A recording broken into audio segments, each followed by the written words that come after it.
할렐루야. 오늘 2015년 마지막 송년주일로 모였습니다. 한 해에 1년 52주, 오늘 이제 마지막 52번째 주일입니다. 오늘도 변함없이 예배하는 여러분들의 심령 가운데 주님께서 큰 은혜로 함께 하실 줄로 믿습니다. 한 해 동안 예배에 참여하시고 교회를 위해서 애써주시고 수고하신 모든 성도님들께 감사를 드립니다. 새해에도 같은 마음으로 더 기쁨으로 잘 섬겨주셔서 우리 주님의 몸된 제단을 세우는데 쓰임받는 여러분 되시기를 간절히 축원합니다. 한 해를 이제 돌아보는 시간입니다. 이맘때가 되면, 연말 연시가 되면 여러 모임이 있죠. 그래서 한 해를 모임도 결산을 하고 또 새해를 준비하고 또 개인적으로도 내가 한 해 동안 어떻게 살아왔는가, 특별히 한 해 동안 꿈꿔왔던 일들, 또 1년 동안 계획했던 일들, 목표하고 살아왔던 일들을 얼만큼 이루고 또 어떻게 됐는가를 우리는 돌아보는 시간을 갖습니다. 그러다 보면 잘된 일도 있고 좋은 일도 있고 기뻤던 일도 있지만 사실 힘들었던 시간들, 또 계획했던 대로 되지 않은 일들, 때로는 실패했던 일들, 슬프고 괴롭고 고통스러웠던 시간들도 있다는 것을 깨닫게 됩니다. 어찌 보면 좋았던 시간들보다 어렵고 힘들었던 시간들이 더 많다는 것을 우리가 알게 됩니다. 그러나 그런 가운데서도 오늘 우리가 감사할 수 있는 것은 이 모든 우리 삶의 여정과 계획들이 다 하나님의 인도하심 가운데 있었다는 사실을 우리는 믿기 때문입니다. 뿐만 아니라 하나님은 필요하셔서 그 일들을 우리에게 허락해 주셨음을 또한 우리는 깨달아 알 수 있는 것입니다. 오늘 우리가 함께 봉독한 이 말씀은 잠언의 말씀이죠. 잠언은 지혜서입니다. 전도서도 마찬가지지만 잠언에 있는 말씀들은 우리가 어떻게 사는 것이, 하나님이 창조하신 하나님의 사람으로 또 이 땅을 살아가는 인간으로 어떻게 살아가는 것이 참 지혜롭게 또 온전하게 그리고 가치 있게 살아가느냐 하는 것에 대한 지혜의 말씀을 기록해 주고 있습니다. 그런데 오늘 이 잠언 특별히 16장에 보면 이제 우리의 모든 삶의 주권은 바로 하나님에게 달려있다라고 하는 지혜자의 고백을 보게 됩니다. 오늘 잠언 16장 본문 말씀 중에서 제일 많이 나오는 단어가 무엇입니까? 한번 여러분이 가만히 보시면 계속해서 반복되는 단어가 있습니다. 그것은 바로 여호와, 하나님이라는 단어입니다. 8절 말씀만 제외하고는 나머지 모든 구절마다 여호와, 여호와, 여호와 하나님의 이름이 빠짐없이 기록되어 있습니다. 그만큼 하나님께서 우리의 삶의 인도자가 되시고 하나님 없이는 우리가 이 세상을 살 수 없다는 것을 지혜자는 알기 때문에 반복해서 하나님을 부르고 하나님에 대한 신앙의 고백을 하고 있는 것입니다. 1절 말씀에 우리들이 좋아하고 즐겨 읽고 묵상하는 말씀 중에 하나일 것입니다. 마음의 경영은 사람에게 있어도 말의 응답은 여호와께로부터 나오느니라. 우리는 사실 매일매일 끊임없이 무엇인가를 계획하며 살아가고 있습니다. 하루하루, 한 달, 1년, 더 나아가서 평생 우리가 하고자 하는 일을 계획하면서 살아가는 것이 오늘 우리의 인생입니다. 그리고 그 계획을 이루고 성취하기 위해서, 꿈을 이루기 위해서 우리는 최선을 다해 살아가고 있습니다. 이것을 오늘 지혜자는 마음의 경영이다. 근데 경영이라는 말을 사실 좀 더 구체적으로 얘기하면 계획이라고도 할 수 있는 거예요. 영어 성경에 보면 플랜이라고 나와 있습니다. 우리 마음의 계획이다 이 말이죠. 세상 사람들은 말합니다. 꿈꾸고 계획한 것을 기대하고 살아가면 모든 것이 다 잘 될 것이다. 물론 우리는 그런 꿈을 가지고 살아가야 됩니다. 또 내가 계획한 것, 내가 생각하고 있는 것들을 이룰 수 있다고 하는 그런 기대감을 가지고 살아야 됩니다. 그러나 기대하고 꿈꾼다고 다 이루어지는 것이 아니라는 것이죠. 야고보서는 이렇게 말씀하고 있습니다. 야고보서 4장 13절 말씀에 들으라, 너희 중에 말하기를 오늘이나 내일이나 우리가 어떤 도시에 가서 거기서 1년을 머물며 장사하여 이익을 보리라 하는 자들아, 이렇게 말합니다. 이 말씀 무슨 말입니까? 누구든지 자기가 꿈꾸는 일들, 계획하는 일들을 품고 있는 사람들을 말하는 거예요. 구체적인 예로 어떤 도시에 가서, 어떤 성에 가서 장사를 하면서 1년 동안 장사를 하면서 내가 이만큼 돈을 벌겠다, 이런 이익을 가지겠다라고 기대하는 사람들, 오늘 우리가 아니겠습니까? 오늘 우리도 그런 꿈을 꾸고 기대하며 살지 않습니까? 이익을 남기길 원하고 유익을 얻기 원하고 좋은 일들을 이루기를 원하는 것이 우리의 꿈이에요. 이런 사람들에게 오늘 야고보서 주신 말씀이 있어요. 이어서 기록된 말씀 야고보서 4장 14절에 보면 이렇게 말씀합니다. 거기서 1년을 머물며 장사하여 이익을 보리라 하는 자들아, 내일 일을 너희가 알지 못하는도다. 너희 생명이 무엇이냐? 너희는 잠깐 보이다가 없어지는 안개니라. 마치 우리의 인생은 안개 같은 인생이라는 거예요. 여러분, 우리의 생명 영원할 것 같죠? 우리의 건강 계속될 것 같습니까? 지금 누리고 있는 행복, 지금 가지고 있는 권리, 지금 가지고 있는 부와 명예, 언제까지나 계속되지 않습니다. 언젠가는 사라질 거예요. 우리의 생명도 언젠가는 이 세상을 떠날 때가 있다는 것이죠. 이거는 어느 누구에도 예외가 없는 것입니다. 그런데 이것을 안다면, 이것을 생각한다면 어떻게 우리의 인생을 내 마음대로, 내 뜻대로 영원할 것처럼, 항상 계속될 것처럼 살아갈 수 있겠습니까? 정말 지혜로운 사람은 인생이야말로 하나님께서 도우시지 않으면 의미 없이 허무하게 살아갈 수밖에 없는 인생이라는 것을 깨닫고, 우리는 우리의 존재, 우리의 삶에 대한 유한하고 한계 있는 인생임을 기억하면서 다시 한번 이제 한 해의 마지막, 또 새해에 이제 맞이하는 이 시점에서 우리의 삶을 돌아보며 하나님을 바라볼 수 있는 지혜로운 성도가 되어야 할 줄로 믿습니다. 우리의 마음의 경영은 우리가 할 수 있지만, 우리의 계획은 내가 세울 수 있지만, 응답하시고 이루시는 분은 하나님이십니다. 바로 하나님이 하셔야 됩니다. 하나님만이 주인이십니다라는 고백이 오늘 우리 가운데 있어야 될 것입니다. 정말 우리는 우리의 부족함과 우리의 연약함을 깨닫기보다는 지금 내가 하고 있는 일들, 또 되어가는 일들이 내가 다 했다고, 내가 할 수 있다고, 내가 했다고 착각하며 살 때가 많이 있습니다. 오늘 잠언에서 지혜자는 다시 한번 우리에게 말씀합니다. 9절에 보니까 또다시 우리에게 강조하고 있습니다. 사람이 마음으로 자기의 길을 계획할지라도 그의 걸음을 인도하시는 이는 여호와시니라. 여러분, 우리 걸음을 하나님이 인도해 주시는 줄로 믿습니다. 한 걸음 한 걸음 우리의 인생길을 걸어가는데, 여러분, 내가 걷는 게 아니에요. 하나님이 인도해 주셔야 됩니다. 그래서 우리는 하나님의 인도하심을 따라서 하나님이 내 삶의 주인 되심을 믿고 하나님의 손을 붙잡고 이 세상을 걸어갈 때 우리는 복된 삶이 될 것이고 지혜로운 삶으로 살아갈 수가 있는 것입니다.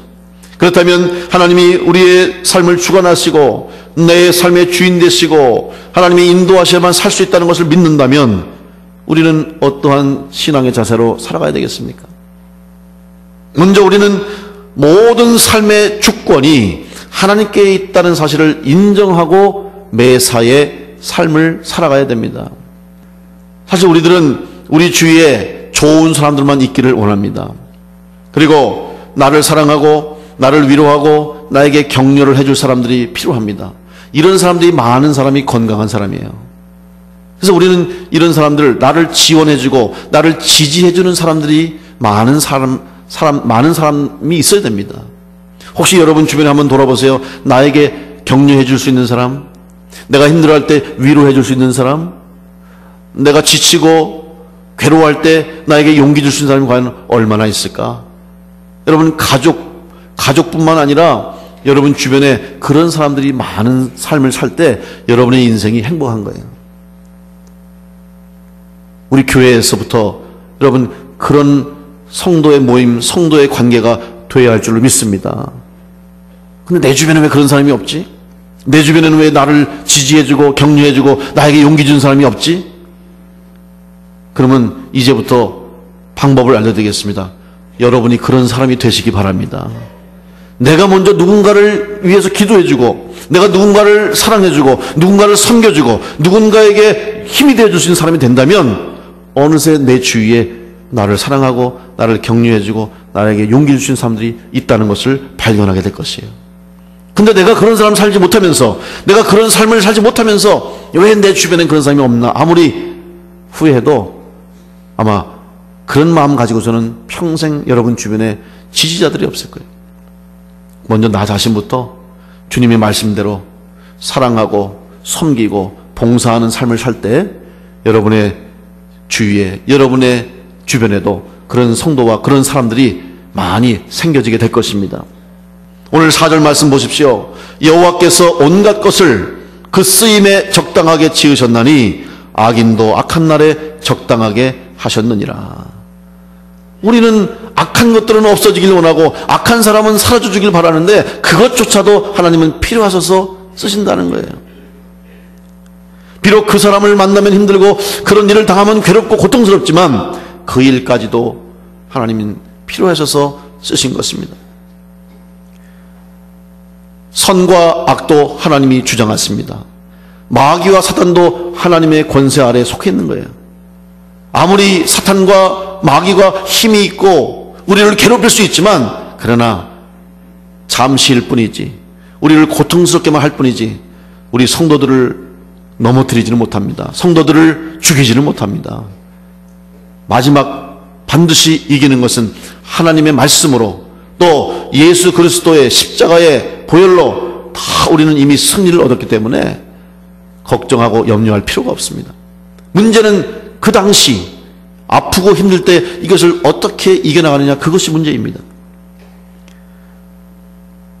하나님께서는 마귀와 사단들도 하나님의 방법대로 쓰세요. 여러분, 구약에서 가장 고통 가운데 처했던 사람들을 꼽는다면 아마 욥을 들 수 있겠습니다. 욥이야말로 가장 고통스러운 삶을 살았던 사람입니다. 그런데 그의 고통이 무엇 때문입니까? 그가 범죄한 것입니까? 욥이 잘못 살았습니까? 아닙니다. 하나님 앞에 순전하고 온전했다고 그랬어요. 그럼에도 불구하고 하나님은 필요하셨기 때문에 마귀가, 사단이 욥에게 시험을 주고 고통을 주도록 허락하셨어요. 욥이 그 시험과 고통을 이겨내고 통과할 때 얼마나 힘들었습니까? 사랑하는 아내, 가족들 다 떠나가고 자녀들을 다 잃어버리고 자기의 친구들, 믿었던 친구들도 욥을 의심하고 욥에게 직언을 하고 욥의 마음을 찔렀어요. 그러나 그 모든 것들을 이겨냈을 때 하나님이 욥에게 회복시켜 주시고 결국은 마지막에 승리하게 하신 거예요. 고통의 순간들에도 욥은 하나님을 떠나지 않았습니다. 욥은 아무런 잘못도 없음에도 불구하고 하나님은 사단의 시험을 허락하신 거예요. 여러분, 예수님 어떻습니까? 예수님이 이 땅에 육신의 몸을 입고 오신 것은 우리의 죄를 대신 지시고 우리의 죄를 사해 주시기 위해서, 죄인의 몸을 가지시기 위해서 육신의 몸을 입으신 거예요. 그래서 우리 죄를 대신해서 십자가에 달려 돌아가심으로 우리 죄사함을 받게 하시고 사흘 만에 살아나셔서 부활하셨습니다. 그런데 이러한 하나님의 구원을 이루시기 위한 약속의 성취로서 예수님을 선물로 보내주셨는데 주님께서 예수 그리스도로 그 일을 하시기 위해서 3년 동안을 공생애를 사셨어요. 그 이전의 30년의 세월은 그냥 인간적인 삶을 사셨지만 3년은 바로 개인적인 삶이 아니라 하나님의 아들로서의 공적인 생애를 사셔서 우리가 공생애라고 말하는 겁니다. 그런데 공생애를 시작할 때 제일 먼저 어떤 일을 하셨습니까? 광야에 나가서 시험을 받으셨어요. 마귀에게 이끌려서, 사단에게 이끌려서 광야에서 시험을 받으셨어요. 여러분, 예수님을 시험하게 하신 분이 누구십니까? 하나님이십니다. 하나님은 필요하셔서 사단을 통해서도 예수님을 시험하게 하신 거예요. 다시 말하면 마귀와 사단의 역사까지도 하나님이 관리하시고 하나님이 통제하신다는 거예요. 오늘 우리는 이 세상을 살면서 우리가 겪는 여러 가지 많은 어려움과 많은 고통과 괴로움 순간까지도 여러분, 하나님께서 주관하시고 하나님이 다스리시는 것을 믿으시고 특별히 힘들 때일수록, 어려울 때일수록 마음에 불만 가지고 또한 억울함 가지고 고통과 괴로움 때문에 주저앉고 그것 때문에 하나님 바라보지 못하고 그것 때문에 길을 잃지 않도록 그때일수록 하나님이 주시는 음성에 귀를 기울이시고 이 일을 통해서 이뤄나가실 하나님의 뜻과 계획을 발견하면서 믿음으로 이겨나갈 수 있는 우리 성도들이 되시기를 간절히 축원합니다. 성경에 보면 이렇게 고통 가운데서도 겸허하게 고통에서 주시는 하나님의 음성을 들으려고 했던 인물이 있습니다. 바로 다윗입니다. 여러분, 다윗은 그 누구보다도 어려움을 많이 겪었던 사람 아닙니까? 왕이 되는 과정에서도 사울 왕의 쫓김을 받았습니다. 사울 왕이 죽이려고 쫓아다녔습니다. 왕이 됐는데, 왕이 된 이후에도 여러 어려움을 겪는데 그 중에서 가장 다윗이 마음 아팠던 경험이 있습니다. 그것은 바로 반란을 일으켰는데 바로 자기 아들 압살롬이 반란을 일으킨 거예요. 다른 사람도 아닌 자기 아들인 압살롬이 왕이 되겠다고 아버지인 자기를 몰아내고 왕좌에 앉은 거예요. 너무나 가슴이 아팠죠. 너무나 고통스러웠어요. 그래서 어쩔 수 없이 이제 피신하게 됐습니다. 반란이 일어났으니 이제 몸을 숨게 돼요. 살기 위해서 우선 피해가는데 피신을 해나가는데 그때 도망하는 다윗과 다윗의 무리들을 향해서 사울의 친척 중에 하나인 시므이라고 하는 사람이 그 다윗을 향해서 쫓아가면서 저주를 하는 거예요. 다윗을 향해서 욕을 하는 거예요. 돌을 던지는 겁니다. 이 태도를 보면서, 이 모습 보면서 함께했던 다윗의 신하들이 가만히 있겠습니까? 죽이려고 하죠. 사무엘하 16장 9절부터 12절에 이 말씀이 기록되어 있습니다. 이 말씀 보면 수르야의 아들 아비새가 왕께 여짜오되 이 죽은 개가 어찌 내 주왕을 저주하리이까? 청하건대 내가 건너가서 그의 머리를 베게 하소서. 한마디로 얘기하면 저 죽은 개 같은 저런 놈이 감히 어떻게 지금 우리 다윗 왕 임금님을 지금 욕합니까? 내가 당장 가서 목을 베겠습니다. 여러분은 어떻게 하시겠어요? 야, 빨리 가서 끝내. 그러겠죠. 저 같으면 가서 그냥 알아서 해라. 그렇겠죠. 그냥 입을 그냥 확 그럴지도 모르겠어요. 이게 우리의 마음 아닙니까? 솔직한. 근데 다윗이 뭐라 그러는지 아십니까? 왕이 말합니다. 왕이 이르되 수르야의 아들들아, 내가 너희와 무슨 상관이 있느냐? 그가 저주하는 것은 여호와께서 그에게 다윗을 저주하러 하심이니 내가 어찌 그리 하였느냐 할 자가 누구겠느냐? 또 다윗이 아비새와 모든 신하들에게 이르되 내 몸에서 난 아들도 내 생명을 해하려 하거든 하물며 이 베냐민 사람이랴. 여호와께서 그에게 명령하신 것이니 그가 저주하게 내버려 두라. 혹시 여호와께서 나의 원통함을 감찰하시리니 오늘 그 저주 때문에 여호와께서 선으로 내게 갚아 주시리라. 다윗이 무슨 마음 가졌나? 저 사람이 나에게 저주하는 것까지도, 나에게 심한 말로 욕하는 것까지도 하나님께서 허락하셨으면 내가 받아야 할 몫이고, 내가 이렇게 고통 가운데, 내가 이렇게 어려움 가운데 이러한 저주까지 듣는 내 모습을 하나님 보신다면 긍휼히 여기실 것이고 그 저주 때문에라도 나에게 선을 베푸실 것이다. 그러니 그냥 두어라 하는 거예요. 다윗은 자기에게 당한 고난의 자리에 그 고난, 고통 속에서 하나님이 주시는 말씀을 있는 그대로 순종함으로 받았던 것입니다. 오늘 여러분, 우리들은 우리 인생, 우리 삶 가운데 어려운 일 생기고 힘든 일, 고통스러운 일 생기면 빨리 없어지길 바라고, 빨리 그 일을 해결하길 바라고, 나에게 힘든 일을 하는 사람들을 빨리 없어지길 바라지만, 여러분, 그것도 하나님이 하시는 일이라면 하나님의 방법대로, 하나님의 뜻대로 그 일을 이루어야 될 줄로 믿습니다. 필요하셔서 하나님이 주시는 것이라는 것이죠. 다시 말하면 모든 일을 하나님의 관점에서 다윗은 보았다는 거예요. 자기에게 좋은 일, 기쁜 일만 있었던 것이 아니라 수없이 많은 고통, 위기 속에서도 다윗은 하나님 관점에서 일을 해결했어요. 그렇기 때문에 다윗이 위대한 성군이 됐던 거예요. 지금 이스라엘 역사에 다윗처럼 위대한 왕은 없습니다. 모든 왕조 중에서 가장 위대한 왕을 꼽으라면 그들은 다윗을 꼽는 거예요. 그것이 가능했던 것은 다윗은 철저하게 하나님을 중심으로, 하나님을 자기 삶의 주관자로 믿고 살았기 때문에 어떠한 환경 속에서도 그는 믿음을 잃지 않고 하나님의 백성으로, 하나님의 자녀로 그 일을 했던 것입니다. 오늘 여러분도 하나님께서 우리의 삶을 주장하시고 주관하시는 분이심을 믿고 하나님의 뜻에 합당하게 기쁜 일이나 슬픈 일이나 좋은 일이나 나쁜 일이나 즐거운 일이나 고통스러운 일까지도 하나님의 뜻 가운데 놓였음을 믿고 그 속에서 하나님의 말씀을 귀 기울여 듣는 하나님의 백성들로 살아가시기를 간절히 축원합니다. 9절 말씀에 사람이 마음으로 자기의 길을 계획할지라도 그의 걸음을 인도하시는 이는 여호와시니라. 반복해서 이 말씀을 강조하는 것처럼 여러분, 이 말씀을 다시 한번 보면 우리는 이렇게 해석할 수 있어요. 사람이 마음의 성공을 계획한다 할지라도 그 걸음을 성공으로 인도하시는 분은 하나님이십니다. 또 반대로 사람이 마음의 성공을 계획한다 할지라도 그 걸음을 실패로 인도하시는 분도 하나님이십니다. 우리는 두 가지를 볼 수 있어야 돼요. 성공만 바라보고 꿈이 이루어지는 것만 바라보고 유익만 바라보고 이익만 바라보고 즐거움만 바라보는 성도는 아직 영적으로 온전하지 못하는 거예요. 우리는 실패를 바라보면서